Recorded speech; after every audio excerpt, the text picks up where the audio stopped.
Hi, welcome to today's webinar. Today, we're going to talk about goal setting strategies and how to make sure that they actually stick. You will have access to a memory aid with all of the information of the things I'm going to talk about within this presentation. And you will also have access to a worksheet document.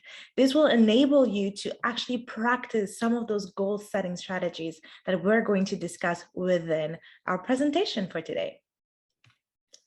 My name is Mami Karambai. I'm a registered psychotherapist qualifying, as well as a mental health content specialist.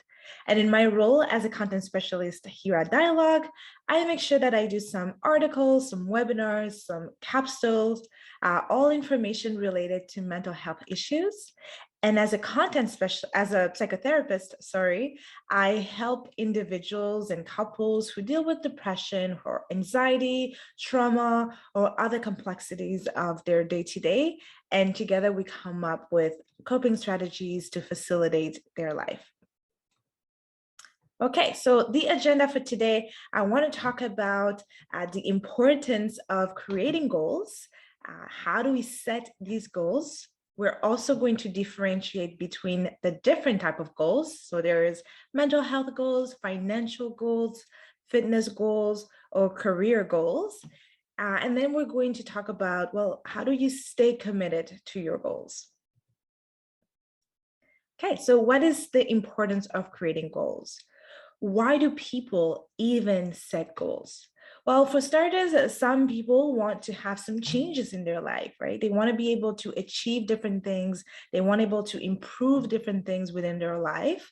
Others are using that to increase their motivation. So the fact that they're setting goals, they're able to achieve them one by one, that is definitely able to help them stay motivated, as well as maintain consistency. And you could also look at the fact that it provides you with a sense of self-control, right? Because you are the one who's organizing yourself. You are the one who's setting the bar, how high you want to go in terms of the goals that you're trying to achieve.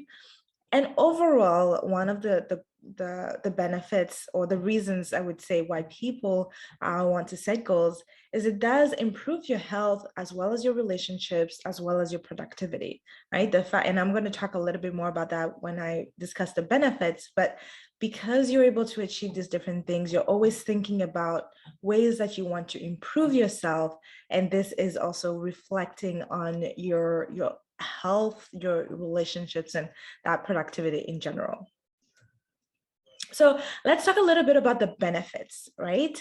One of them is dopamine boost. So dopamine, if you do not know, it's the neurotransmitter that is about the feeling good, right? It's let's say you are setting this goal, you want something, you're going to, try to get that thing, and it makes you feel good once you actually are able to get it, right? So the neurotransmitter is really what talks about, happiness and the pleasure, right? So when you're able to do those goal settings and achieving these things, you're getting a dopamine boost.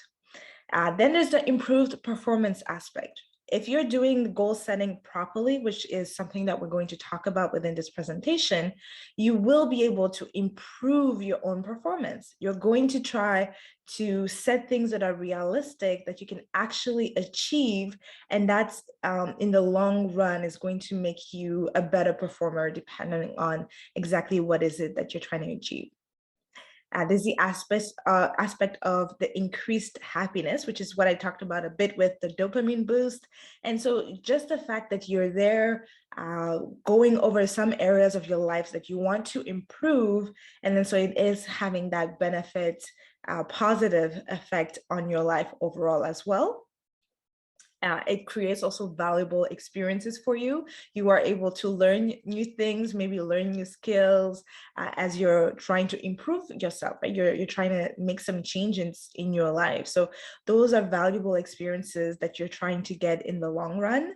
And then there's that aspect of continuously improvement. You're not static. You are, once you're finished a goal, you want to move on to the next one. So you are continuously using some skills to improve yourself in the long run, just evolving as an individual. Okay, so setting goals. One of a quote that I really liked is by Antoine de Saint-Exupéry, who says that a goal without a plan is just a wish. And I'd like us to sort of reflect and ponder a little bit about that, but are there things that in your life that you've been wishing that you had, wishing that you were doing, but it just stayed there, like a wish, a dream? That's, you would be in a certain position, maybe in terms of work or in terms of going on a trip.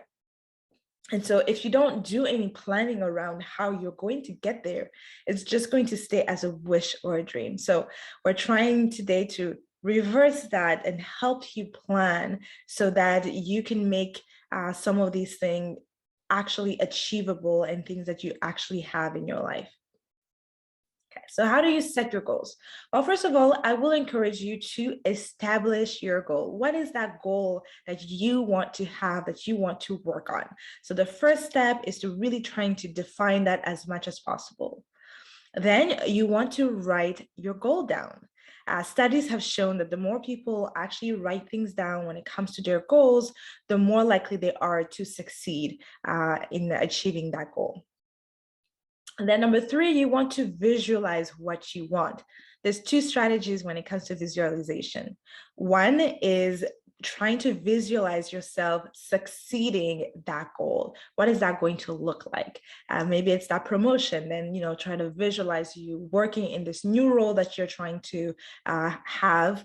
And what is that going to look like? What's that going to be? How is it your life going to be different once you have achieved that promotion? The other strategy when it comes to visualization would be using a vision board. So putting a board where you'll have pictures, you'll have images, you have quotes, anything that reminds you of the goal, anything that makes you even feel emotion about that goal. Is it, I'm going to feel happy, I'm going to feel excited, I'm going to feel content? What is the emotion behind you achieving that goal? So putting it on a vision board, putting it somewhere that you constantly can see and visualize that, because that's going to be at the front of your mind and you're going to have that constant reminder. Number four, identify any obstacles you may have. Maybe you had this goal last year and you were unable to achieve it. Maybe let's say you were trying to cut off on your debt and you were unable to do it because there was a lot of different expenses. Maybe you didn't really plan perfectly how you wanted to save money, put money aside, etc. So what are the different obstacles that might be coming between you and achieving this goal? Number five, try to take action every day. Breaking down, once you've established that goal, breaking it down to smaller tasks, smaller objectives, and try to work on it every day. If you do a list, maybe 3 to 5 items that you want to work on a daily basis or on a weekly basis, that way you're constantly working towards that goal. You just broke it down in smaller steps. Number six, have a support system. Having a support system is very important for two things. One is, being able to talk about your goal, your objectives, your dreams to somebody. They might have some resources for you. They might have some ideas for you. And of course, you have to make sure that you're talking to the right person, right? You don't want to talk to somebody that's going to be like, you can't do it, you won't achieve it, it's not even a good idea. Talk to somebody that's going to be motivating, that's going to maybe help you in terms, like I was saying, of having a different outlook or providing resources, that sort of thing. And the other good part about having a support system or somebody that you could talk to about your goal is that accountability part, right? If you said that you want to do something within 3 months, and then we're at month 2, maybe I'll check in on you and be like, hey, how's your project going? What's going on? And so there's that little additional pressure that's going to keep you motivated to be like, oh, I said I was going to do this. Let me make sure that I actually do it. Number 7, prepare and adjust for setbacks. It's important as you're planning for your goals. It's important that you take into account that life happens and you may have some setbacks, right? So if for whatever reason, maybe financially, let's say if you wanted to go on a trip, and so you've been saving money to go on a trip, you're hoping to go at the end of the summer, but then you had some car issues. And so the money, usually you're able to put $200 aside for your trip. And then this month you have to pay, $200 plus to repair your car. That's a setback. So just be aware that you may have setbacks and just try to find ways to navigate around those different setbacks. And try to challenge yourself, right? Don't try to, as you're setting your goals, don't do things like really the bare minimum that's really too easy, and within 2 to 3 weeks you already accomplished everything on your list. No, really try to challenge yourself, because that's going to be in that part when we're talking about continuous improvement, that's going to be happening for you, right? You are challenging yourself, you're doing things that are maybe a little bit more difficult than things that you tend to do on a regular basis. Okay. And so now that we know how to set goals, well, how do we achieve these goals? How do we get there? For starters, we are going to use the SMART method. SMART stands for S, specific. So be clear about what you're aiming for. So if you're aiming to, let's say, save $10,000 this year, that's very specific. There is a dollar amount. And will be something that's measurable.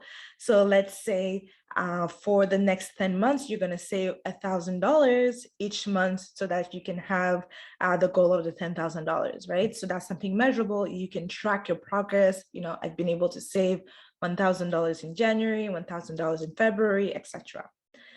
A is going to be for achievable. Like, is it something that you are actually able to attain?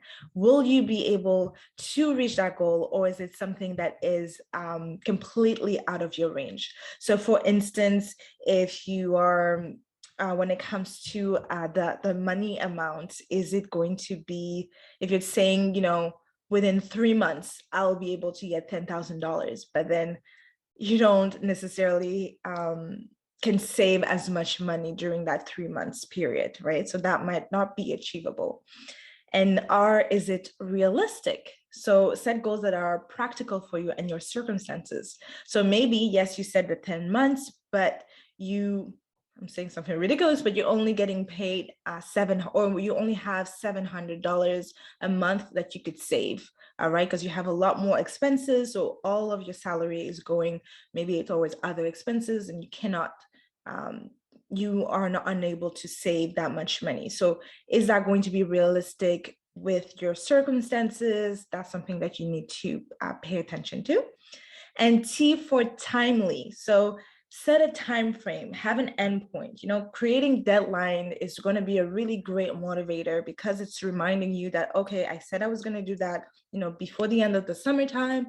I only have X number of months to complete it. So really helps you, keep on your toes, and remind yourself that, oh, this goal is coming soon, and I need to continue working on that. Okay, so let's go over some types of goals as well. According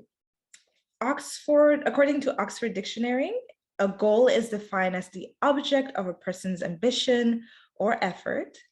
It's also an aim or a desired result. So it really can be anything, right? That we can have a lot of different type of goals. For the purpose of this presentation, I'm going to talk about 4 different ones. I'm going to talk about mental health goals. Of course, I'm a psychotherapist, I need to have that input there. Then we'll go over financial goals, fitness goals, and also career goals. So mental health goals, what do that look like? Especially with the pandemic, we've had a lot of ups and downs and a lot of uncertainty in the past months, years.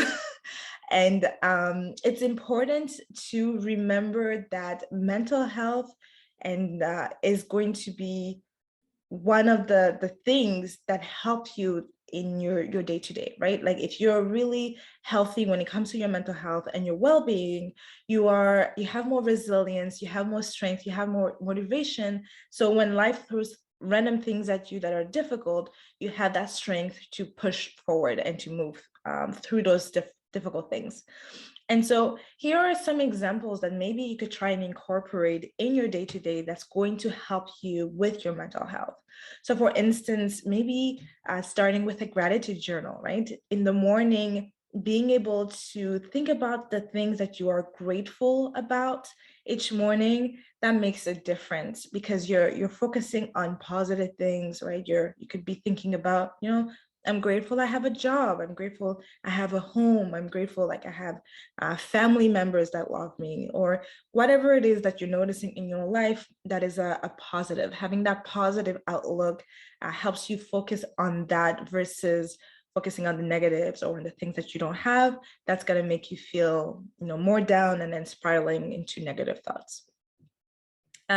Number two, try to address what causes your stress, right? If you're paying attention to the things that, maybe after a meeting, you get really stressed, maybe you're after a conversation with a certain person, you get very irritated, as you pay attention through your daily interactions, pay attention to some of the things that tend to stress you out and try to see, well, can I maybe limit my interaction with this particular individual? Or can I do something different that will help me avoid this type of interactions as well as that feeling? Because stress in the long run can affect your health, your physical health as well. And so it's not going to be good for you in the long run. Number three, I would suggest to be kind to yourself. What does that mean? So I have a lot of clients that, they come to me and they're talking about all of the millions of things that have been happening to them. And then they're shocked that, they're maybe feeling depressed or they're unable to push through or they're unable to work properly. Taking when you're addressing the different causes of your stress, also be kind if you're with yourself, if you're unable to perform the way that you usually perform or you're having a hard time. We are in a pandemic. There are a lot of things going on that's different and may cause more difficulty for you. So giving yourself some space to maybe rest more, maybe doing some self-care, and not being too hard on yourself if you're not performing like you would like to. Number four, try something new. The more you try something new and different, it actually promotes also, good for your mental health in general. It helps you think differently. It helps with your sort of problem solving capabilities, which will be great for you when you're having difficulties in your life, right? So the fact that you're trying something new puts you in a place where you're learning something different, puts you in a place where you're having different skills in terms of solving different issues. And that's really beneficial for your mental health. And number five, ask for help. If you're finding, this is really hard for me, I'm having a hard time, I tried this and that, usually it works, but right now it's not working, then it's a sign that you need to maybe talk to somebody. If you have access to dialogue, we have a lot of different specialists that are here to help you and your family when it comes to your mental health and prioritizing your mental health, but as well as your physical health, or if maybe you have financial or legal issues, there's different specialists that can assist you with that. So if you're noticing that you're having a hard time, don't hesitate to ask for help. It could save your life and make a huge difference. Okay, so let's look at an example here. We have Jessie, who's 28 years old. Jessie is an intern. They live with anxiety for many, many years. They have never seen a therapist or asked for help. They have always had trouble performing well as a student. And now that they're going into the work environment, they're noticing that they're also having a lot of issues. They've experienced anything from general anxiety to full-on panic attacks. So Jessie loves and enjoys their job, but they're noticing that they're really having a hard time. So one of the goals that they want to work on is to take a better care of their mental health and better manage their anxiety. Okay, so how can we help Jessie when we're using that SMART goal technique? Well, first of all, let's be specific. And Jessie said that they want to have tools that will help them reduce their anxiety and feel less anxious. And that's going to help them want to feel more confident at work. So that's a really good example of a goal that is very specific.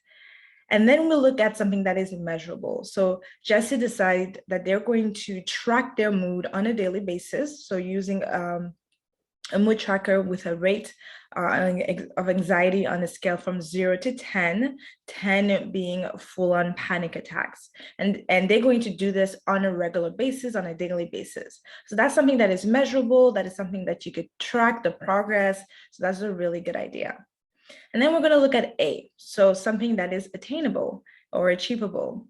So Jessie said that they want to feel less anxious most days. And that's achievable, right? Jessie didn't say they never want to feel anxious ever again in their life, because that would not be something that is achievable or realistic. But saying that you want to be able to feel less anxious for most days, that is something that they can work on. And for R, is this realistic? Jessie does some research online. He reached out to a therapist that confirms that with treatment and independent hard work, Jessie will be able to experience lower level of anxiety. So that at least clarified if this was a realistic goal for them. And T, in terms of time, Jessie has a performance review that is coming up, let's say within a month from now, and they want to be able to reduce the anxiety by that next meeting with their manager. So at least putting a deadline has a better structure of that overall goal. You have an idea of when this is going to be, needs to be achieved by, and that is also going to help you with your motivation. Okay, so the other one is the financial goals. So for that, a little few steps before I sort of help you with an example. For starters, you want to take stock of your current financial situation. Right? Maybe you want to work on your debt. Maybe you want to save some money. Maybe you want to invest. And in order for you to do that, you need to figure out, well, what exactly is my current financial situation? So looking at your monthly expenses, your current debt, maybe your savings account or investments, or really taking a look at everything, your monthly statement, where is your money going, that sort of thing. Then you want to decide what you want to achieve. So are you saving for a car? Are you saving for a home? Do you want to go on a trip? I really want to go on a trip right now. Do you want to, maybe there's a baby that's coming, so you have to save up for that. Maybe there's whatever it is, really trying to look at exactly what it is that you want to achieve. Number 3, try to map out big ticket items, right? Is there something that you know for sure it's coming up? I know here in Quebec, for instance, you have to pay for your driver's license around the time of your birthday. So, that could be $200 to $300 that you have to pay. Maybe you have, something else. Maybe it's a licensing. I know I have my therapist licensing that comes up around September. So that's also something that I know comes every year that I need to start paying and putting money aside for it. So what is that big ticket item that will be coming around? That way you could put money aside for it. And you want to prioritize and write down your goals. So you could have short-term goals, right? So maybe that's something within 1 to 3 months. You could have midterm goals, maybe 6 to 12 months, or you could have long-term goals, which would be 12 months and plus. So what exactly? So maybe short-term goals would be paying off a credit card.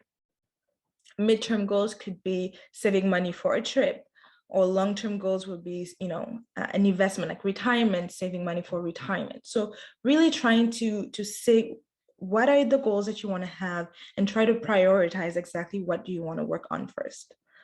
Number 5, you want to try and identify actions that can help you reach for that goal, right? So let's say you want to work on your debt, then it's like, okay, monthly payments, how much money can I put aside for that monthly payment? And there's a lot of debt reducing strategies that you could use, like, the snowball effect, right? You pay for one debt, and then after that, with that same amount, you pay for another debt, etc., until you're fully done. So, maybe thinking about the little actions that you can do, let's say for debts, reducing your debts, and trying to work on that on a daily basis, like I was suggesting earlier. And number 6, is to set smart financial objectives. And we're going to look at what that looks like when we're talking about financial objectives. So again, S for specific, have a specific goal. So let's say you say, I want to save $10,000 in the next year. That's very specific. You have that dollar amount that's there. Measurable. So M again for measurable. So if you're saying, and I think I was using that example earlier, but if you're saying, I want to save $10,000 over the period of 10 months, then you will be able to save $1,000 each month. You're able to measure that, you're able to keep track of it and see how you're doing for your progress. A is something that is achievable. So for example, saving $500 a month may be achievable for somebody, but $5,000 each month might not be achievable. So paying attention to exactly how much money a month can you put aside for this goal. And then something realistic, right? So let's say you earn $3,000 per month. You would not be able to save $50,000 in the next 6 months, right? So with no additional income. So unless you have additional income, unless you win the lottery, you're not going to be able to do it. So that's not going to be realistic. So make sure that you're taking a look at your income, your other financial obligations, to ensure that that goal that you're setting yourself is actually realistic. And then T, timely, of course, setting a time that's going to keep you motivated. Maybe saying, in 6 months, in a year, I'm going to try and attain this goal. Okay. And then we have fitness goals. So a fitness goal, it's a goal that's a specific training objective, right? Or a physical challenge. So no matter if you are an athlete, if you barely, work out or do anything fitness related, whatever that goal is for you, that works for you, that's something that you want to try and do. So first, start now, don't try to push it. It's easy to, I'll do it next month. I'll try later on. No, whatever it is, even if it's for 10, 15 minutes, 20 minutes, whatever it is, start now. Define what you want exactly. What exactly is it that you're trying to work on? Do you want to, be able to work a 5K 5K challenge over the summertime? Do you want to maybe just, if you live in a condo, be able to go up and down your condo? What exactly is it that you want to do? And try to focus on one goal at a time. A lot of the time, what we do is we just say, I'm going to do this, I'm going to have this, I'm going to try this, I'm going to do this. And then eventually you don't end up doing anything, and then you feel bad about yourself. So try to focus on one thing at a time. Try to acknowledge any hurdles. So maybe you work out better when you're at the gym, but now the gyms are going to be closed. So what's the alternative that you can do? Understand what's driving your goals, right? So once you define exactly what you want, dig a little deeper to understand why exactly, you want to do this. Is it so that you feel better about yourself? Is it an opportunity for you to maybe gain some muscle or, lose some weight? Whatever it is that you want to do, try to figure out exactly what's the reason, what's driving your goal. Try to share your goals with loved ones. Maybe you could do a challenge with a friend, a family member. That's going to help you motivate you. It's going to help with that accountability piece that I was talking about earlier. So That's a good opportunity to do that, and try to play the long game. So don't try to focus on, those challenges like, 30 days and you'll get abs, or 60 days and you'll get abs. Try to think more long term, like 6, 8 months, or 10 months. Because the longer it is, it eventually going to become a lifestyle for you, right? So if you're trying to have a fitness goal, it's better if it becomes a lifestyle, becomes natural for you. And so then it doesn't feel like, oh, this is a to-do list that I have to do, but it feels like, oh no, this is what I do. I wake up and I go for a walk in the morning, I go for a run in the morning or in the afternoon, and that's just part of your daily activities. Okay, so in terms of those fitness goals, as for specific, you want to, maybe an example would be like you want to go to the gym 3 times a week, or you want to run 5 kilometers. That's very specific. Then you trying to track it. There's a lot of apps that help you to track. Maybe you are going to track your speed, how fast you've been able to run, or the number of reps that you've been able to do. So using different measurable tools for yourself. Something that is achievable. So for example, setting a goal, saying like you'll be able to get strong abs in 2 weeks, that might not be achievable, especially if you're not working out at all. So being more mindful that maybe instead of 2 weeks, it's going to take you 3 or 6 months, or 10 months. So that would be more achievable for you. Try to do something that's also realistic, right? If you never run it, I'm over exaggerating, but you never run a day in your life, you're not going to be able to run a 5K, a race within working out for like 2 weeks, right? So check where are you at when it comes to your own fitness level, and try to match that with your goal and what you want to achieve. And take timely, make sure you start a time as well as a deadline. Maybe by the summer you will be able to run a kilometer or something like that. So always putting a deadline for yourself. And then we have career goals. So first of all, you want to write them down. Make sure that you're planning it, figuring out exactly what your goals are going to be. You are identifying them, your short-term goals, your long-term goals. Is it something that you can do within the next, 1 to 3 years versus something maybe 5 to 8 years? So identify those goals, create yourself your own professional development plans. We usually tend to do them only when we have a performance review with your work. And maybe it's going to be a good idea for you to do that even for yourself, outside of your work and things like that, and looking at your career plan just in general. That's going to help you, see if you're on track, and then you can align it with what your work maybe have prepared. And then you could share your plan as well, sharing with your manager, sharing maybe with HR, sharing with a mentor. They're going to be able to assist you when it comes to providing you with resources or ideas, or maybe even pushing you and motivate you to continue with your career goal.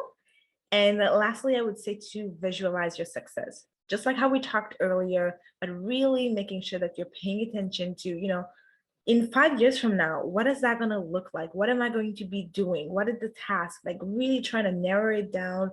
What are those goals? What is that going to look like? How do I want to feel at that time when I accomplish some of these things? So really visualize the big picture as well. Okay, again, using the SMART goal technique. When it comes to S specific, maybe it will be improve my sales numbers, or become more confident as a presenter, or maybe develop leadership skills. So those are very specific items, making them measurable as well. Maybe you want to complete 2 trainings within 6 months. That's going to be measurable, something that is attainable. You want to make sure that you have let's say the training required, or the schooling required for you maybe to have a certain position. If you want a management position, maybe you need some experience, that sort of thing. Thinking also something that is realistic, right? If you're at an entry-level job, probably I mean, unless you're really, really good at your job, but maybe you won't get a management position within 6 months where that position needs somebody who has 5 to 7 years experience, right? So try to be realistic as well with your goal, and then timely. When you're thinking about short-term goal, that might be something within 1 to 3 years, while long-term goals can be completed in 3 to 5 years reach, right? So maybe seeing to like exactly how long do I want to take, or how long it's going to take me in order for me to achieve my goal, and then setting some time in order for you to do that. Okay, so the last part, how do you stay committed? Now, first of all, you want to put time into planning. Start with small steps. You don't want to overwhelm yourself with doing too much. So try to do small steps. Try to limit your resolutions as well. As you're doing your planning, you don't want to overwhelm yourself. So really keeping it narrow, learning from your past mistakes. That's the best tool that you can have. It's okay if you had some setbacks, learn from those mistakes and then continue on. Try to plan for obstacles, like I was saying earlier. Make sure that you're planning for your obstacles, thing that can deroute you from your goal and keep you off track. Using tools to track your progress. That way, it also keeps you staying motivated, right? You're noticing, okay, I was able to get all of those items, like this is great, I'm moving on, so that keeps you motivated, shows you maybe you're 70% left before you have your whole project completed. So that's going to be a great motivator. Give yourself a medal when you accomplish certain things, that also keeps you staying motivated. You need that well-deserved time off, break, doing something fun for yourself because you've been working so hard towards your goal. Get support, again, asking for help if you need it, making sure you're thinking about that. Try to renew your motivation as much as possible, right? Remember why you're doing the things that you're doing, exactly what it is that you need. And then learn to adapt. Like, what are things that you can do differently in order to adapt or change things and move things around so that you actually are able to get to your final goal. Okay, and a Harvard Business study found that 14% of their participants who had goals were 10 times more successful than those without goals. So already, you're listening to this presentations. I hope you're taking notes. I hope you're, thinking about what you're going to do different. That's already giving you 10 times more chances than somebody else. And so all you need to do is continue with that planning, writing it down in order for you to get successful. And okay, so some key takeaways, try to decide what you want to achieve, no matter what the goal is. Decide exactly what you want to achieve, try to visualize it, understand why you want to make that change in your life, what's really motivating you, what is driving you. Then you, in the planning stage, putting things together, use that SMART goal technique, something specific, measurable, attainable or achievable, realistic and timely. Focus on one goal at a time. You don't want to get too overwhelmed. It's easy to get derouted when we have too many things on our hands. Break your goal into micro steps, right? You have the big goal item, and then what are the little things that you can do in order to achieve your goals. Identify any obstacles that you may run into. That's very, very important because it's going to help you keep staying motivated because you know what you need to adjust.